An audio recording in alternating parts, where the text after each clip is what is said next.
In the late summer of 2000, I found myself in the eerie embrace of a medium-security prison, a place where despair and death seemed to seep from the very walls. Fresh to the job, I was tasked with working the dreaded night shift, an extended stint in a housing unit that had borne witness to more than its share of grim tales. As the witching hour loomed and the world outside slumbered, the inmates were expected to be confined to their cells.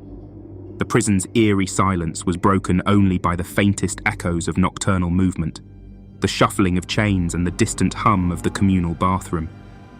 That fateful night, the clock had long struck past midnight when I ventured into the heart of that bleak unit. It was time for the 2 a.m. head count, a task that had already become second nature, though never any less unnerving. As I navigated the dimly lit corridors, I could feel the weight of the prison's tormented history bearing down on me. My gaze was drawn to a figure descending the stairs from the second level. He moved with an unnatural grace, his silhouette elongated by the dim, flickering lights. Tall and lanky, his long dreadlocks danced with each deliberate step. My heart raced as I watched him. "Hey!" I called out, my voice quivering in the frigid air. "What cell are you in?" The silence that greeted my words was stifling, a suffocating blanket that threatened to consume me. I strained my ears, hoping for a response, but there was nothing, no sound, no movement, no sign of life. I stood frozen at the entrance to the bathroom, dread seeping into my bones. Determined to unravel the mystery, I ventured inside, a shiver coursing down my spine. My flashlight cut through the shadows, revealing nothing but empty stalls and chilling solitude. It was as if the man had dissolved into thin air. I felt a cold sweat forming on my brow. It couldn't be real, I told myself. Perhaps I was merely seeing things, the product of an overactive imagination fueled by the prison's grim history. But deep inside, I knew something was amiss. The second encounter came on another moonless night months later. I spotted him again, this time crouched near the same staircase, his presence as ominous as ever. Unease gripped me, and I decided to confront him, my voice quaking as I inquired if he was headed to the restroom. Once again, there was no reply, only a chilling, emotionless glare that bore into my soul. My heart pounded as I approached the staircase, determined to unravel the mystery. But when I turned the corner, he had vanished, leaving nothing but the cold emptiness of the hallway. I couldn't keep this unsettling experience to myself any longer. I confided in one of my more seasoned co-workers, my words trembling as I recounted the inexplicable encounters. "Was he tall and skinny with long dreads?" my co-worker asked, his voice lowered to a hushed tone. I nodded, my throat dry and constricted. "Yes, he was." A somber look filled my co-worker's eyes. "That's Mr. Bones," he said, each word heavy with a weighty truth. "He took his own life a few years ago, but his spirit lingers here, trapped within these haunted walls." As the years passed, I continued my work within those prison walls, but the memories of Mr. Bones, the spectre of death and despair, never truly faded. In the stillness of the night, his presence remained, a haunting reminder that some souls, even in death, cannot escape the places they've known in life.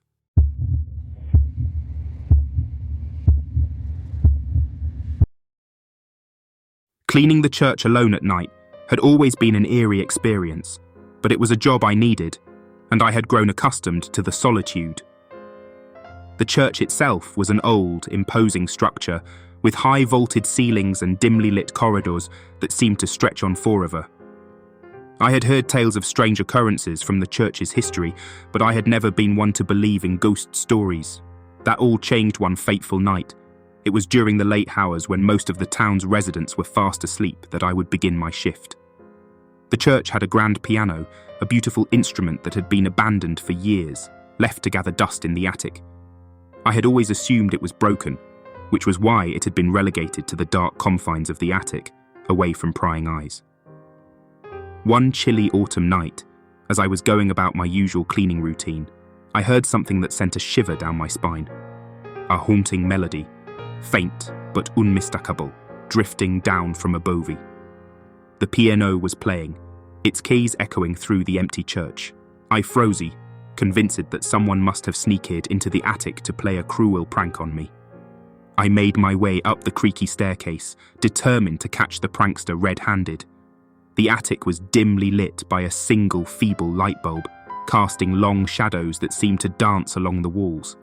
And there it was, the grand piano, its keys moving with an eerie grace, playing a hauntingly beautiful tune. My heart raced as I scanned the empty room. There was no one there, no one sitting at the piano. It was as though an invisible pianist had taken the stage. A sense of unease washed over me, and I took a cautious step toward the piano. I reached out to touch the keys, half expecting them to be ice-cold or ethereal to the touch, but they felt solid, real. The music continued, the melody growing more haunting with each passing moment. I turned away from the piano, convinced that I must be hallucinating or dreaming. As I took a step toward the staircase, a deafening bang echoed through the attic, causing me to jump in fright. I spun around, my eyes locking onto a metal door that I had never noticed before. It stood at the far end of the attic, partially concealed in the shadows. For a moment, I hesitated, my fear holding me back. But curiosity got the better of me, and I slowly approached the mysterious door. It was cold to the touch, and my trembling hand grasped the handle. With a deep breath, I pulled the door open, and my heart stopped. Inside the small closet-like space was a scene straight from a nightmare. The walls were covered in strange symbols, drawn in what looked like dried blood. Candle wax littered the floor, and there, in the center of the room, was a wooden figurine that resembled a grotesque, misshapen human figure. I stumbled back, my breath coming in ragged gasps, and slammed the door shut. The piano music had ceased, replaced by an eerie silence that seemed to envelop the entire attic. My legs carried me back to the staircase, and I practically ran down the steps, fleeing the attic and its horrifying secrets. I never worked the night shift again after that night. I couldn't shake the feeling that something malevolent had taken residence in that old church, something that defied all logic and reason. I confided in the one other person who occasionally worked the night shifts, hoping for some rational explanation. Her eyes widened with recognition as I described my experience, and she nodded solemnly. "Strange things happen here," she whispered, her voice trembling. "It's been going on for years, ever since they abandoned that piano in the attic." That night marked the end of my time working at the church. I couldn't explain what had happened, and I didn't want to. Some mysteries are best left untouched, and that church, with its haunted attic and malevolent presence, was one mystery I had no intention of unraveling further.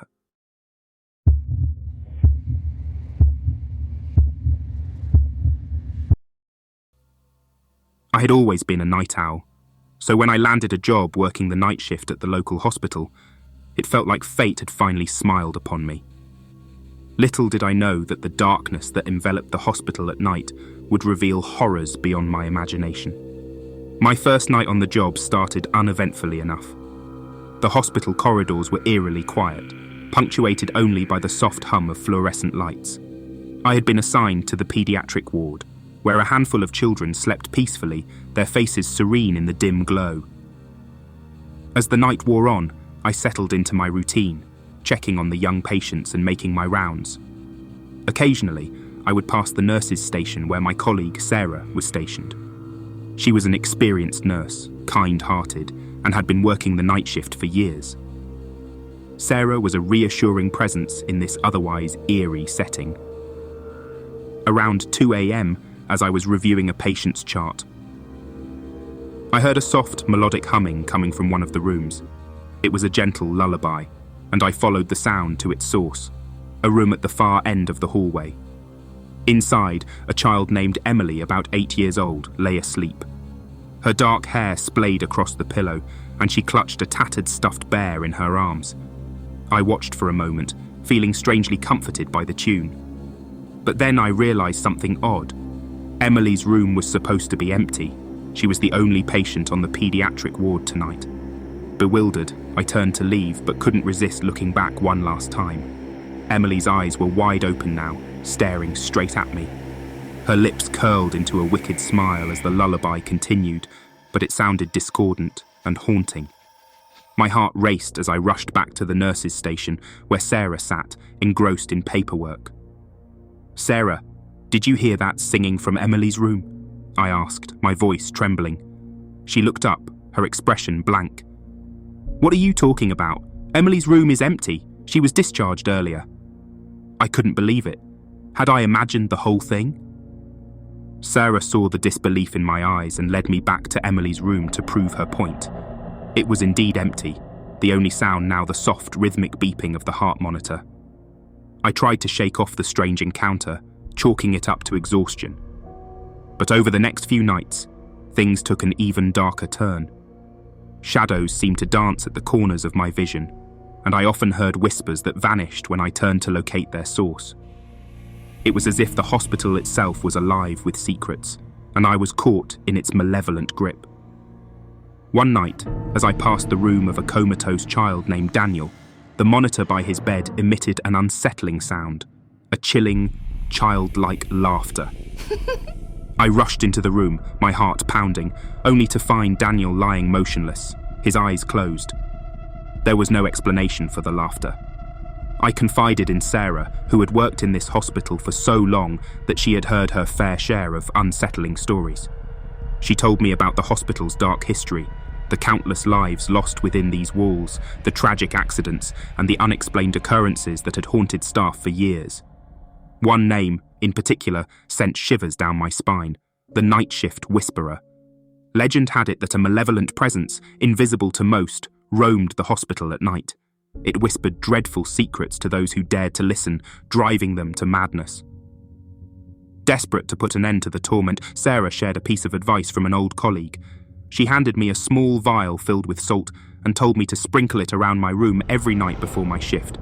She claimed it would create a protective barrier, shielding me from the malevolent presence. I took her advice to heart, and it seemed to work. The shadows receded and the whispers grew fainter, but the relief was short-lived. One night, as I walked past a dimly lit corridor, I heard the haunting lullaby again, the same discordant melody that had chilled me to the bone. My heart sank as I realized it was coming from the room at the far end, the room where Emily had once laid. I hesitated at the threshold. The darkness inside that room seemed impenetrable. I held my breath and summoned the courage to enter. And there, in the center of the room, I saw her. A spectral figure with long, dark hair, clutching her tattered, stuffed bear. Emily's eyes met mine, and she beckoned me closer with a ghostly, outstretched hand. The lullaby grew louder, more ominous. My every instinct screamed at me to flee, but I couldn't tear my gaze away from those eyes. In that moment, I realized that Emily was no ordinary child. She was a conduit for something ancient and malevolent, a darkness that had claimed countless souls over the years. As her icy fingers brushed my skin, I felt an overwhelming sense of dread wash over me, and I knew that I would never escape the hospital's sinister grasp. As we wrap up this eerie journey, a huge thank you to our dedicated audience for tuning in. Your support drives us to share these spine-tingling stories. Remember, the darkness is always there, but through these tales, we face our fears together. Until next time, keep those lights on and doors locked. Thank you for watching.